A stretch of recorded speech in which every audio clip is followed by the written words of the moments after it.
Rain on the glass. A dented bucket catches a slow drip in the hall. In the mirror above the sink, a young man's face freezes on a breath he will not take. Behind him, a silhouette closes the door and pulls a dark cord taut between gloved fists. 42 minutes later, the body is face up on white subway tile. Emil Reston, maintenance helper, the super's cousin, 30-something, the ligature ring narrow and twisted across his throat. Nox kneels at the tile edge and turns his watch face inward. Leen frames the floor plan on her tablet from the doorway. A bulb flickers once on the landing. Morning. The Ashvale PD morgue. Doctor. Iona Hale lowers her gold wire rims a half-inch and reads the body. Soft fabric ligature. Time of death between 9:35 and 9:45. Lividity pools on the shoulder blades, the left flank, the calves. The body settled 10 to 15 minutes on its left side before someone rolled it face up. She clicks the clipboard closed. Speculation, she says, is his job. 7:15 bullpen. Captain Odette Brennan slides a thin folder across her desk and rests the walnut cane against it. The dead man was family to the super. The body was found in one unit and the lividity says it was somewhere else first. She presses her thumb into her palm and holds it one beat longer than the room expects. Run it clean, she says. Chain of custody airtight. Come back with the where. Finch Street the next morning. Unit 3A's bathroom under a bare landing bulb. Shower head mounted on the north wall above a stained porcelain tub. Sink and clouded mirror on the opposite south wall. Frosted window east. Above the toilet. Leen photographs the geometry and narrates it back for her notes. On the south tile at shoulder height, a chalk-pale mineral ring traces a loose oval, droplets fanning outward from its center. Nox logs it without comment. Dale Oric meets them in the third-floor hallway. Tan canvas jacket, bone-handled keys at his hip. He opens a folded yellow pad and reads the floor aloud. 3A is Tom, 3B is Prest. Emil had a cousin's key to the supply closet on 2, and slept on the fold-out in his mother's place when he worked late. Oric catches a corner of the pad against his palm and folds it back flat. Roscoe Tam steps up from the Finch Street stoop in navy nylon and tactical pants. He unclips his radio and fixes it to his belt loop. He lives in 3A, but has not been inside since he left for perimeter at 8:50 the night before. The shift book is already with his supervisor. He did not know Emil well. He will not pretend otherwise. He steps aside to let Nox pass. Unit 3B opens an inch on its chain. Marta Prest in an olive green rain jacket over mint scrubs, a silver crucifix at her throat, chestnut hair pinned at the nape. She just came in from her shift at Mercy, she says. Emil was a kind boy. His mother will need someone today. Her hand tightens once on the edge of the door. Then she unlatches the chain and lets them through. A case file card drops over Dale Oric's portrait on the bullpen corkboard, photographed beside the brass valves of the south riser under a single caged bulb. Occupation, tenement superintendent. Relationship, the victim's supervisor at the building. Stated alibi, pressure testing the south riser alone from 8:30 to 10. No rubber stamp yet. Oric's palms rest open in the frame as if he had only just set something down. Noon, a precinct interview room. Roscoe Tam with the windbreaker zipped, radio dead on the table between him and Nox. Perimeter walk 9:05 to 9:20, radio in hand the full 15. Clocked back in with dispatch at 9:21 from the next door stoop. He concedes the hallway shouting match 2 weeks back over the 3A faucet. Noise, he says, not a grudge. Nox taps a slow 3 count against his thumb while Leen writes down every minute. Suspect, Roscoe Tam. Stated alibi, walking the Finch Street block perimeter 9:05 to 9:20 p.m. with the radio on channel 2. Inferred opportunity, tight 15-minute window inside 3A unobserved. 1:40 p.m. Unit 3B. Leen frames the doorway for a wide shower head on the south wall above an identical tub. Sink and mirror on the opposite north wall. Frosted window east. Marta folds her arms tight across the olive rain jacket and watches from the doorway. Nox lets his eyes track the tile north to south and back. The layout is the mirror image of 3A, room for room, plumbing for plumbing. A kettle on a 3-ring burner in the 3B kitchenette. Marta speaks without being asked. Her husband drowned 2 winters back off the Flats Pier. The insurance took 9 months to pay, and by then she was already on a second job at Mercy. She names the date without flinching and pours 2 cups of black tea Nox does not drink. The stove clock reads 2:08. Nox repeats the last 3 words back. Flat. 9 months to pay. Back at the precinct under a single overhead lamp, Marta folds her hands on the table. She charted the evening med pass on the 3rd floor geriatric ward from 7 to 10:45. Her name is on the log at 9:12 and at 10:37. She rode the number 14 bus home. She catches herself mid-sentence about a pharmacy run, a sleep aid 8:45. The 24-hour place near Mercy. A red mark flashes. Nox does not look at it. Rook Cho at the 3A bathroom door, kit open on the runner, black latex gloves, a small silver stud in his left ear. Angled UV picks a single black synthetic fiber off the jam at chest height. He seals it in a clear vial. Nylon, he says flat. Dye lot on the windbreaker will match inside the hour. If it is not in the bag, it did not happen. He turns away mid-sentence and kneels for a second lift. Rook angles a handheld sidelight across the 3A doorframe at knee height on the inside face. A faint dark olive smudge rises against the painted white wood, weave pattern consistent with a cotton gardening glove. He lifts it on clear tape and holds it to the hallway bulb. Cotton, he says. Olive green. Not the tenants, not the supers, not the guards. Whoever braced here wore gloves from a kitchen drawer, not a locker. Leen kneels in the hallway runner directly between the two doors. Tablet angled low. A damp, partial boot print shows on the nap. Standard rubber sole commuter tread, she narrates, common in the flats. She pans once down the runner, and the camera catches the drip from the plumbing chase pipe ticking into the dented bucket at a slow metronomic cadence. Nox watches the drip for a beat. Then his eyes return to the print. Emil's mother on the ground floor, wrapped in a butter-yellow shawl, her hands folded around a chipped blue cup of tea. Nox sets gently at her elbow. She tells him about her son's last morning on the stairwell landing. He had found a binder. It had upset him very much. He was going to take it to the police desk at end of day. She will not name who, but her eyes drift once toward the third-floor landing. Dale Orick in the basement boiler room. Sleeves shoved to the elbow, tan canvas hung on a pipe behind him. He turns a pressure gauge in his palm twice while he talks. Alone from 8:30 to 10. Radio off, paperwork on the desk he had forgotten to sign. Yes, he had been at the 3A frame on Tuesday for radiator work. Yes, 5 days back. The carabiner grease had smudged the frame then. He wipes his palms against his jeans. Ashvale PD evidence locker at 1900. Bagged intake in long lines on wire shelving under flat fluorescent tubes. Rook works a clipboard against the cage mesh. Wet shower curtain liner from 3B's rod. Green cotton fibers off the victim's neck under ring light. The olive cotton glove print lift from the 3A frame. Hale's autopsy plates.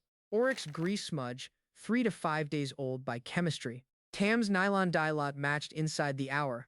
If it is not in the bag, he says, it did not happen. He turns away to tag the next bag. Suspect, Marta Prest. Stated alibi, charting the evening med pass on the third-floor geriatric ward 7 p.m. to 10:45 p.m. Inferred opportunity, unverified 85-minute gap across the ward log between 9:12 and 10:37. Under the green-shaded lamp at Nox's desk, Leen fans 3 autopsy plates across the blotter. Lividity diagram first. Core temperature curve second. A close-up of the ligature bruise third. She taps the diagram once with a finger, left side pooling. 10 to 15 minutes of it before someone rolled him. The body was somewhere else first, she says, and it was flat on its left side there. Nox repeats the last 3 words back, on its left side. Leen runs the Safe Haven Patrol shift book under the bullpen monitor. Nox at her shoulder. Tam's radio pings channel 2 the full 9:05 to 9:20 window. Tracking west along Finch, and then north up Marion. 3 GPS tags consistent with the perimeter he described. The nylon fiber on the 3A jam is explained by 3 prior wellness check passes that week. Leen circles the fiber line once and taps it twice. Ambient transfer, not fresh. 7 tenant shoe impression prints spread across a fold-out table in the bullpen. 3 commuter boot patterns match the hallway runner's damp partial tread. Marta's white nursing clogs do not match. Roscoe's issue tactical boots do not match. Dale's steel-toed work boots do not match. 2 of the 3 matching tenants were at a choir rehearsal 6 blocks east at 9:10. The third was asleep in 2F with her daughter. The boot print does not close the case. Back at the corkboard, Nox pins the 1923 construction plan beside the 2 bathroom photographs. 3A, shower head north, sink south, window east. 3B, shower head south, sink north, window east. Identical plumbing chase, mirrored left to right. He draws a small arrow between the 2 unit walls and marks the shared common wall with a slash. Below the photographs, he pins the lividity plate. The body settled on its left side somewhere. Then it moved. The third-floor hallway at 2140. A bare bulb hums above. The drip from the chase pipe ticks into the dented bucket once every 4 seconds. A slow metronome against the silence. Nox turns his watch face out, then face in, then face out. The rain on the window does not change its rhythm. The bucket catches one drop. Then another. He does not speak. Leen pulls the 3A wide angle up on the bullpen monitor and zooms in on the south wall at shoulder height. The chalk-pale mineral ring holds against the white subway tile, droplet pattern fanning outward from a loose oval center. Condensation from a showerhead, she says, dried on the wall directly opposite the head. Shoulder height. Textbook pattern. Nox turns his watch face out against his wrist and holds it there without comment. Leen pulls the building's maintenance ledger up on her tablet. Dale Oryx 3A radiator work order is logged for the preceding Tuesday, 2:10 to 3:45 p.m., signed by the super mage and countersigned by Emil Reston himself. The lithium grease on the doorframe matches that Tuesday visit. Leen closes the ledger and slides the tablet across the desk to Nox. Oryx smudge is old, she says. Not this night. Leen phones the Ashvale Mercy Night supervisor and puts him on speaker. The geriatric ward charting log shows Marta Prest signed at 9:12 and again at 10:37. An 85-minute gap the supervisor had read as a quiet ward coincidence. Staff parking logs her car leaving the lot at 9 sharp and returning at 10:28. Nox repeats the last 3 words back, flat, 85 minutes. The supervisor promises the badge door logs within the hour. Rookcho holds the crumpled pharmacy receipt up under the evidence locker ring light. Returns counter paper stock, he says flat. Not original roll, not original ink. The timestamp was reprinted at some later hour. He does not guess when. He seals the receipt in a small clear envelope and logs the bag number. If it is not in the bag, he repeats, it did not happen. Leen runs Marta's transit card number against the number 14 route for the target window. No tap on, no tap off, between 8:30 and 10:30. The car leaves the Mercy lot at 9 and returns at 10:28, a 90-minute round trip. The bus runs past the hospital. She did not ride it. Leen looks up from the screen. She was not on the bus, she says. Nox repeats it. Not on the bus. Leen overlays Halley's lividity diagram onto the 3B bathroom floor plan as a transparency. The pooling on the body's left shoulder flank and calf aligns cleanly with a supine left side posture against the base of the 3B tub. It does not line up with the 3A discovery position at all. She pins the overlay beside the 3A wide angle on the corkboard. Nox taps his forefinger against his thumb once, twice, a third time. Nox at his desk with a pencil and a yellow legal pad. He sketches a cross-section of a bathroom.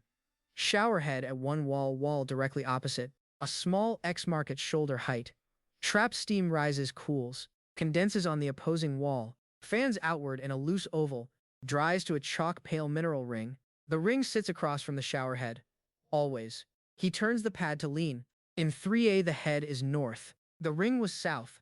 That is correct geometry for 3A. He pauses. Unless the ring was not formed in 3A.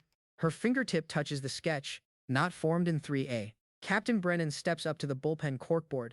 Cane tucked under her arm. Olive drab jacket buttoned against the precinct chill. She scans the pinned autopsy plates, the side-by-side bathroom photographs, the floor plan sketch, the pharmacy envelope. Her thumb presses once into her palm and holds one beat longer than the conversation expects. The super is clean. The guard is clean. The ring is on the wrong wall in 3A. Tell me you have the where. Nox nods once. She walks back to her office without another word. Marta Prest in the interview room a second time, the olive rain jacket folded across her chair, the silver crucifix catching the overhead lamp. Nox asks if she showered that night. She says no, she came in tired and sat on the couch. He asks if her shower curtain liner should be wet. She says no. He asks if she owns dark olive gardening gloves. Her hand tightens once on the edge of the table. Under her sink, she says. A planter box on the fire escape. Nox's pencil does not move. Rookcho seals the wet dark green cotton liner from the 3B rod in a labeled bag. Dye lot, weave count, and cotton fiber match the green fibers lifted from the victim's neck ligature bruise. The outer face reads bone dry. One inner fold retains a damp corner. A thin slice of cotton is missing from the lower hem where a twisted loop was drawn tight and returned to the rod. If it is not in the bag, Rook says flat, it did not happen. He seals it and turns away. Leen on the water heater shelf in the 3B kitchen, a flashlight in her left hand, a locked binder on her forearm. She pops the cheap hasp with a flathead and lays the contents flat on the counter. A notarized drowning insurance affidavit, 2 years old, signature reversals under UV. Notary stamp the wrong shade of blue for the commission year. Marta stands at the threshold, both hands pressed flat against her thighs. Emil's mother said he had found a binder. Leen says, he meant to take it to the desk this morning. A case file card drops over Marta Prest's portrait on the bullpen corkboard. Photographed at her kitchen threshold with her hands pressed flat against her thighs. Occupation, day shift nurse. Relationship, Unit 3B tenant across the hall. Stated alibi, charting the evening med pass at Ashvale Mercy 7 to 10:45. A rubber stamp overprint lands in amber at a rough angle. Suspicious. The stamp carries the weight of the 85-minute charting gap and the returns counter pharmacy receipt together. Nox and Leen walk the third-floor corridor end-to-end once after dark. The bare bulb hums. The drip bucket catches drops at 4-second intervals. They stop at the midpoint between the two doors. 3A on the right, 3B on the left. Leen measures the hallway width with her tablet laser. 68 inches. Enough to drag a body across, she says. Just enough. Nox nods once, and they both stand there listening to the rain against the window at the end of the corridor. The bullpen corkboard at 0200. Every piece pinned and cross-strung with red yarn. The two-bathroom establishing photographs side by side, the 1923 construction plan between them, the autopsy lividity plate, the wet shower curtain liner, the olive glove print lift, the green cotton ligature fiber, the forged affidavit binder, the charting gap fax, the pharmacy receipt, the nylon fiber explanation, the grease smudge work order, the hallway boot print, the noise complaint. Nox stands alone in front of the board with his hands in his peacoat pockets. Leen sets a paper coffee at his elbow without speaking. Nox taps Dale Oryx's portrait on the corkboard and crosses his name in red pen. The grease on the 3A frame is 3 to 5 days old. The boiler room pressure test stands on paperwork he meant to sign but did not. No fresh tell, no olive glove. Not the super. Leen pulls the Oryx dossier card down and sets it on the desk beneath the board. Nox taps Roscoe Tam's portrait and crosses his name in red pen. The nylon fiber on the jam is a patrol pass transfer from 3 prior wellness checks, every pass on the shift book. Radio GPS pings place him a block west through the window, not the guard. Leen pulls the Tam dossier card down and sets it beside Oryx on the desk. Nox turns to the board and traces a slow arc with the red pen from the lividity plate to the 3B bathroom photograph. The body settled on its left side for 10 to 15 minutes against a tub base before someone rolled it face up. The 3A tub is on the wrong wall to produce that posture. The 3B tub is on the correct wall. The body was in Marta Prest's bathroom first. Nox lifts the ligature fiber lab photograph from the corkboard between thumb and index finger. Dark green cotton, specific dye lot, matched to the 3B shower curtain liner. No match in 3A. No match in the building storage closet. The ligature came off her rod and was returned to her rod. She wet the liner, rinsing a smear. She dried the outside. She did not reach the inner fold. Nox taps the olive glove print lift pinned beside the 3A doorframe photograph. Dark olive cotton. Kitchen drawer gloves, not locker gloves. No match in Tam's locker. No match in Oryx's supply closet. Marta's gardening gloves under her 3B kitchen sink match the weave. She braced on the frame and dragged the body across the hall. Nox moves to the right side of the board. Ashvale Mercy charting log at 9:12 and 10:37. Staff parking. 9 out. 10:28 back. Transit card never tapped. The 85-minute gap was a ground truth window in which she drove home to Finch Street, killed Emil in her own bathroom, stage 3A Bass, drove back to Mercy, and chart signed at 10:37 to close the alibi.